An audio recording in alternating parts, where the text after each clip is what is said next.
Hello children, today we'll focus on your third chapter of English literature, that is The Mountain That Ate People. The story name is The Mountain That Ate People. It is written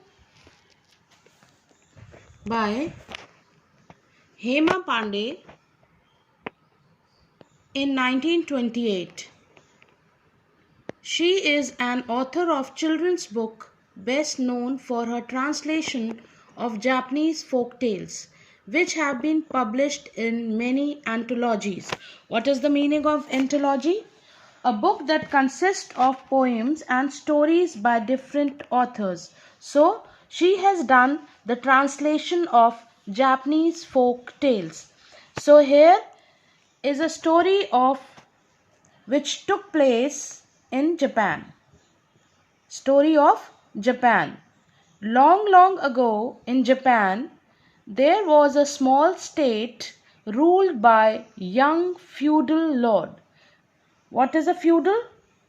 Feudal lord means a person who possesses a large amount of land. So he was the owner of the state who hated old people. What a great nuisance these old folks are, he cried. They can neither work nor think, are utterly useless and should all die after they are 61. So he issued a decree and threatened that whoever broke it would be punished most severely. So he made a decree. What is the meaning of decree? He made a law. Decree means a law. He passed a law that everybody has to follow that law. Oh, what a cruel feudal lord he was. How his people feared him. The terrified people, weeping and sorrowful, were forced to take their old parents when they became 61 to the dense forest on the high mountain near the city and leave them in the cold and rain at the mercy of wild animals. So this mountain came to be known as the mountain that ate people. Soon there were hardly any old people left, and the feudal lord was jubilant. Jubilant means very happy. Now my state will surely prosper. We are all young and energetic and have no aged folk to hinder and trouble. Hinder means to disturb. Now there was a farmer who lived with his old mother, loving her dearly. Never did anything without her advice. But alas, everyone grows old with time. Soon his mother too turned 61, and since they had lived in the village all their lives, it was impossible to hide her age. How terribly upset the poor farmer was.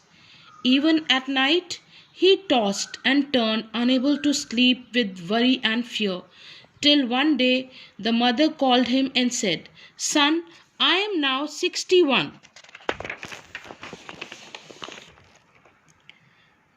Please take me quickly to the mountain and leave me there.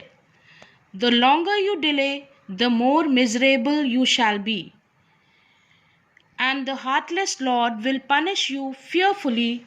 Don't be sad for me, since we must all die some day."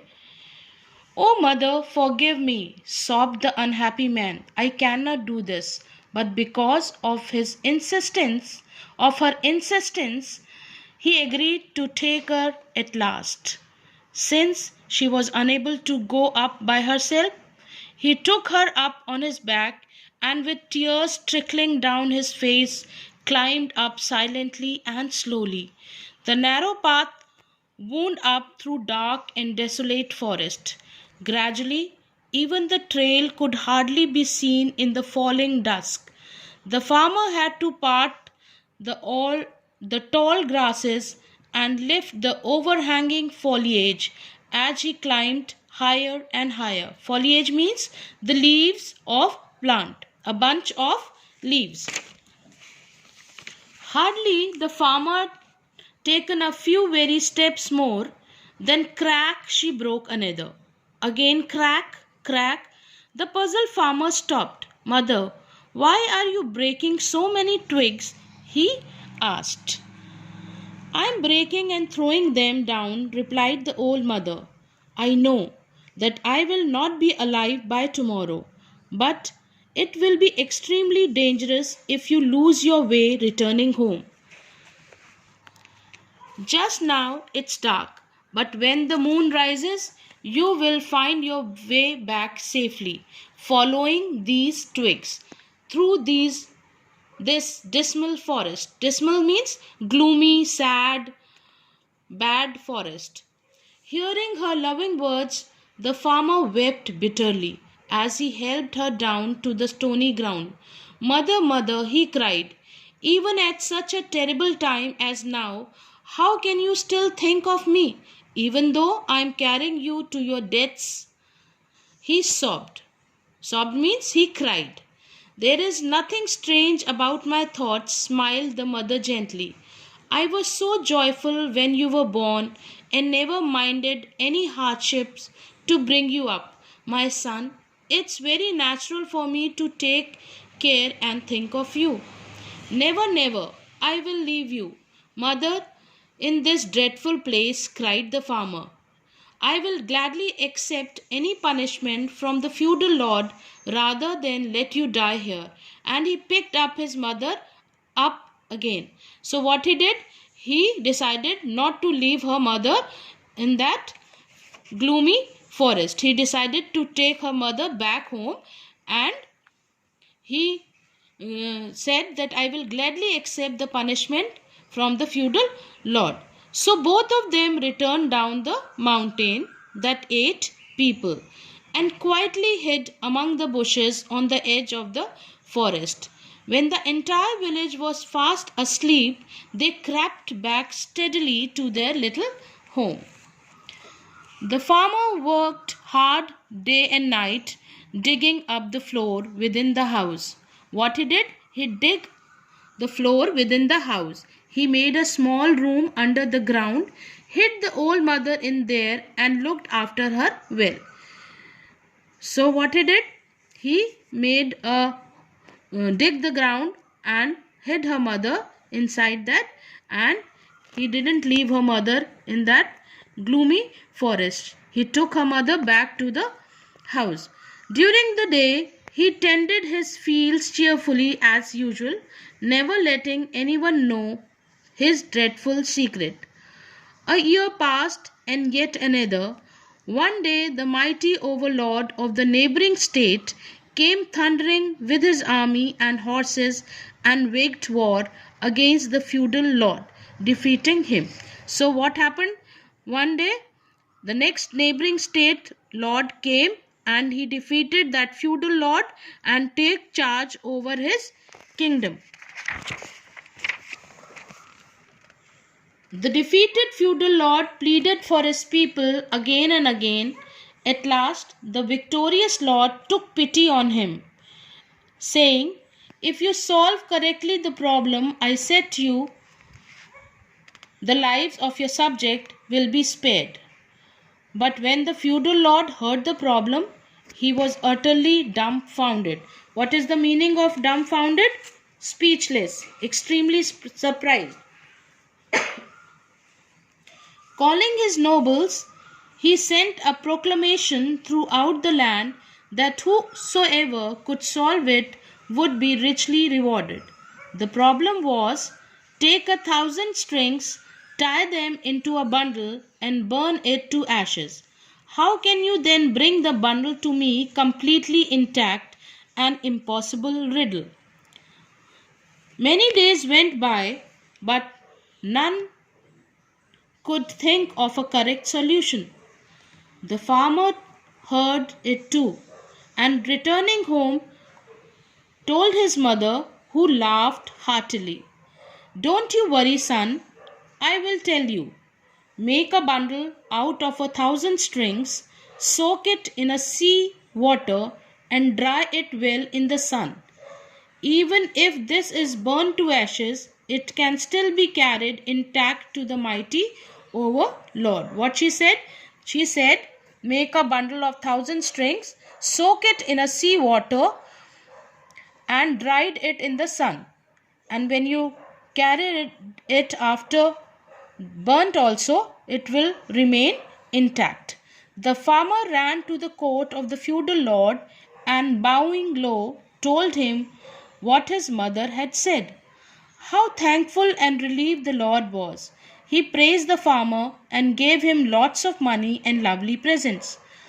After some time, the great overlord sent a messenger to the feudal lord with another problem, which was much more difficult. He said, how is it possible to pull a silken thread through a narrow pipe with 7 bends? If you cannot reply correctly, said the messenger, my overlord will ransack your entire state. What is the meaning of ransack? Take over. The meaning of ransack is he'll take over, snatch everything from the entire state. The feudal lord, trembling and fearfully, again sent a proclamation. Proclamation means to make an announcement. So he made an announcement that whosoever can solve the problem will be rewarded. So farmer again heard about that. Hearing it again, the farmer hurried home to tell his mother, hidden away in her little room. It's very simple, my son, said the mother. Let a master get a narrow pipe made with 7 bends, place it on the ground and put plenty of sugar at one end. Then tie a silken thread round a large ant and release it at the opposite end. Surely the ant will pull the silken thread through the pipe, not only through 7 bends but through 70, she added, laughing. Thank you, mother, thank you, cried the happy farmer. He ran as fast as he could. He told the delighted feudal lord, who rewarded him with bags of gold and precious gifts. Times passed, and yet once more the wicked overlord sent his messenger to harass the feudal lord with the hardest problem of all. The great lord wishes you to make him a drum that will play by itself, announced the messenger. The feudal lord was petrified. Petrified means extremely frightened. Who is there that can tell us how to make such a wondrous drum and save our lives and land? He wailed. The farmer turned again to his mother for advice. My son, this problem is easier than the others, she smiled. Make an ordinary drum and put some bumblebees inside. Bumblebees is a type of bees. You all know honey bees, and humblebee is also a type of bees inside the drum before covering the sides with paper. Take it to the overlord and it will play merrily without being touched. Oh mother, how wise you are, cried the excited farmer and ran to the feudal lord. The lord was overwhelmed with joy and taking off priceless strings of pearls and rubies from his neck, gave them to the farmer. But suddenly he stared hard at the young man. It is wonderful that you are able to solve such difficult problems, he said. Surely you cannot be so wise to think of answers all by yourself. Tell me honestly, who has helped you? The farmer quaked with fear, but he bowed before the feudal lord and spoke courageously and with conviction. Mighty Lord, I have disobeyed you and have kept my old mother hidden away at home. He said, it is really she who has given you the correct answers to these problems and has saved our lives and state from overlord. Please forgive me. Was the feudal lord angry? No. He realized the value of great wisdom of old people and his folly in sending them away to the mountain to die. At once he withdrew the cruel decree. So from that day no old people were ever taken to the mountain that ate people, and they lived happily with their children and grandchildren.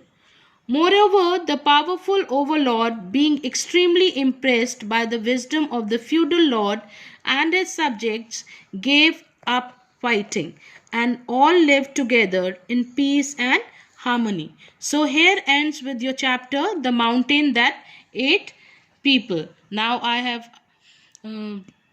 now I think you have understood the meaning of the title, The Mountain That Ate People.